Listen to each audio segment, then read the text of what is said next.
How does increased puncture protection, reduced rolling resistance and the ability to run your tyres at a lower PSI sound?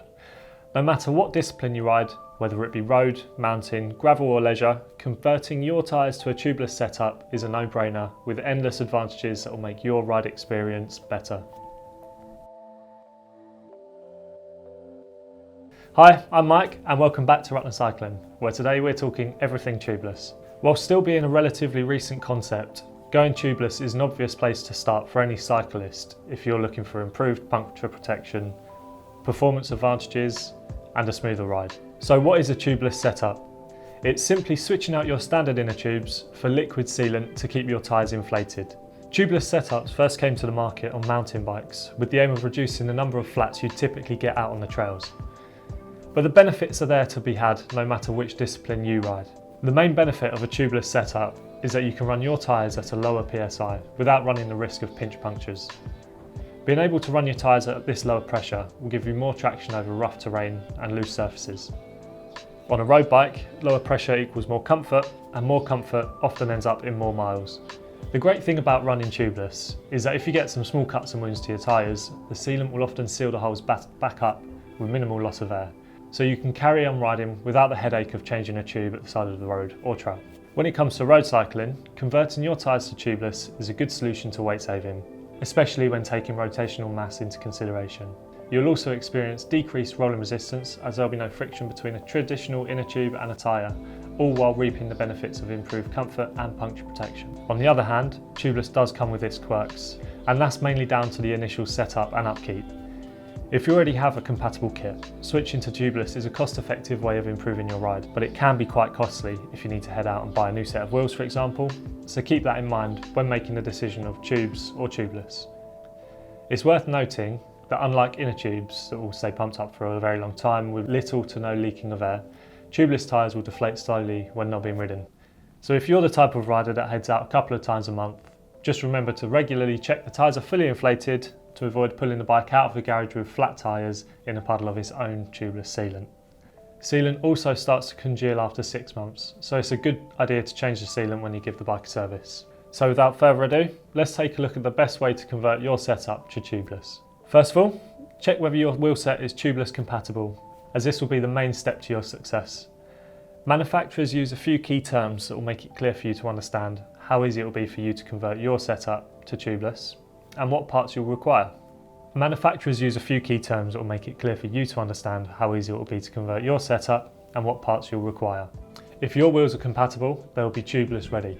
A quick Google search of your wheels or a glance at the rim will let you know if your wheels are tubeless ready. So this means that the rim is sealed with tubeless rim tape. This tape is different to the standard tape you might get that covers up the holes for your spokes. If your wheels are tubeless ready, then you'll just need to insert the valves and sealant and you're good to go. The alternative is tubeless compatible, and what this means is that your rims are able to run a tubeless setup, but you'll need to install the tubeless rim tape yourself before adding the valves and sealant. Next up, tyres. Having tubeless ready tyres is also a must when converting your setup, and this is because the beading around the edge of the tyre is larger and stronger, allowing it to hook onto the rim. For the system to work properly, the tyre and rim have to be as sealed as possible to avoid any air leaking out. The way we stop this, tubeless sealant. It helps seal the gap between the bead of your tyre and the rim to stop air leaking out. So now you've done the research on what you need, here's how to make the conversion. Step 1. Prepare and tape your rims. This step may not be necessary if your bike is advertised as tubeless ready, but if you do need to retape the rims, simply remove the current tape and give the rim bed a clean using cleaning spirits and a clean rag.